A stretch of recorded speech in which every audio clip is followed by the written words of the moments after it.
Wave FM 96.6 presents radio कहानी। Radio कहानी में अब आप सुन सकेंगे आज की कहानी दुकान बंद है, जिसे तरतीब दिया है हमना इमरान ने और आवाज है मोहम्मद हसनैन की। ये दुकान बस स्टॉप के बिल्कुल सामने थी। यहाँ हर वक्त लोगों का हुजूम रहता था। कोई आता तो कोई जाता, और कोई बस का इंतजार करता तो कोई अखबार पढ़ता था। इसी हुजूम की वजह से ये आम ख्याल था कि इस दुकान पर कभी चोरी नहीं हो सकती। दुकान के मालिक खलीलुर रहमान भी यही समझते थे, मगर वो ये भी जानते थे कि शाम का वक्त अंधेरे की पहली लकीर और इंसान की नीयत कब बदल जाए कोई नहीं जानता। एक शाम जब दुकान बंद हो चुकी थी, शीशे के दरवाजे पर दुकान बंद है की तख्ती लटक रही थी। खलीलुर रहमान काउंटर के पीछे बैठे दिन भर की कमाई गिन रहे थे। दूसरी तरफ शीशे की दीवार के पीछे उनके पार्टनर सलीमुद्दीन सफाई में मसरूफ थे। खलीलुर रहमान ने खुद कलामी करते हुए कहा, अल्लाह का शुक्र है आज का दिन भी खैरियत से गुजर गया। अचानक तेज गाड़ी की ब्रेक लगने की आवाज आई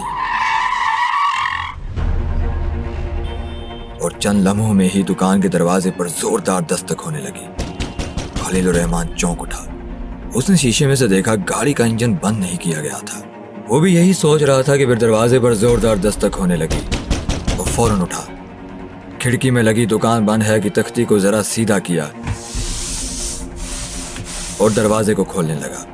दरवाजा खुलते ही तीन आदमी बिजली की तरह अंदर दाखिल हो गए। एक ही हाथ में लंबा चमकता हुआ चाकू था, बाकी दो के हाथों में पिस्तौल थे। क्या चाहते हो तुम लोग? सरगना डाकू तंजिया अंदाज में चाकू लहराते हुए बोला, हम यहाँ दम करवाने नहीं आए बुजुर्गवार, और ना ही किसी लतीफे की महफिल से जाने। चलो खामोशी से काम पूरा करो। सलीमुद्दीन ने जैसे ही ये मंजर देखा उसके हाथ रुक गए। ये क्या हो रहा है खलील भाई? खलीलुर रहमान ने उसे आंखों से खामोश रहने का इशारा किया। सरगना डाकू ने अपने साथी को हुक्म दिया, इसे दूसरे कमरे में ले जाओ और अच्छी तरह बांध दो। भाई हम सीधे लोग हैं, प्लीज हमें कुछ मत कहना, जो चाहे ले लो। खलीलुर रहमान ने भी मजामत की और बोला, इसे क्यों बांध रहे हो? इससे तो तुम्हें कोई खतरा नहीं। हमें ऐसे ही लोग सबसे ज्यादा धोखा देते हैं। ये कहते हुए डाकू चाकू खलील की गर्दन के करीब करते हुए बोला, ओ बड़े साहब, तिजोरी की चाबियां मेरे हवाले कर दो। हाँ ले लो, मगर मैं फिर भी कहूँगा तिजोरी में तुम्हारे लिए कुछ खास नहीं है। हम सब जानते हैं हीरे कहाँ हैं और उनकी कीमत क्या है, हमें सब मालूम है। तुम लोग यहाँ आकर बहुत बड़ी गलती कर बैठे हो। ओ, क्या भूल गए हम? मैं शर्त लगाता हूँ तुम यहाँ से कामयाब होकर नहीं निकल सकोगे। खलील भाई खुदा के लिए खामोश हो जाओ, इन्हें और मत छेड़ो। तुम वाकई अक्लमंद हो, काश हम तुम्हें ना बांधते। इतने में अचानक बाहर दरवाजे पर जोरदार दस्तक हुई और कोई ऊंची आवाज में बोला, दरवाजा खोलो, हम पुलिस हैं। हमने तुम्हें घेर लिया है, यहाँ से कोई बचकर नहीं जा सकता। ये सुनते ही डाकू अफरा तफरी में इधर उधर छुपने लगे, मगर पुलिस होशियारी से काम लेते हुए दुकान में दाखिल हुई और डाकुओं को गिरफ्तार कर लिया। यह सब मंजर देखकर सलीम बहुत हैरान होकर खलील से पूछने लगा, खलील भाई ये पुलिस को इतला किसने दी?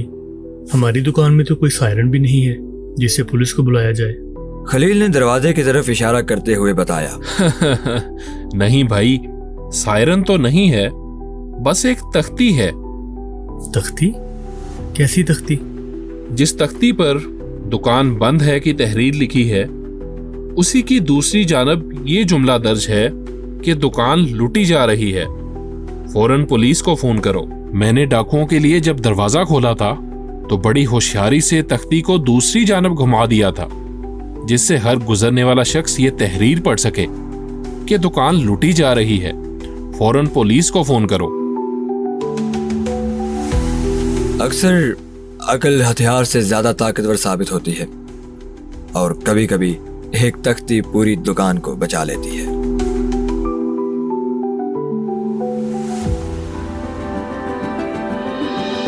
आप सुन रहे थे रेडियो कहानी में आज की कहानी दुकान बंद है। मरकजी किरदारों में शामिल थे सलमान मुनीर, उमर मसूद, अहमद बिलाल और मुजम्मिल अशरफ। और इस कहानी को प्रोड्यूस किया है फर्रुख शेख, सलमान मुनीर और टीम ने।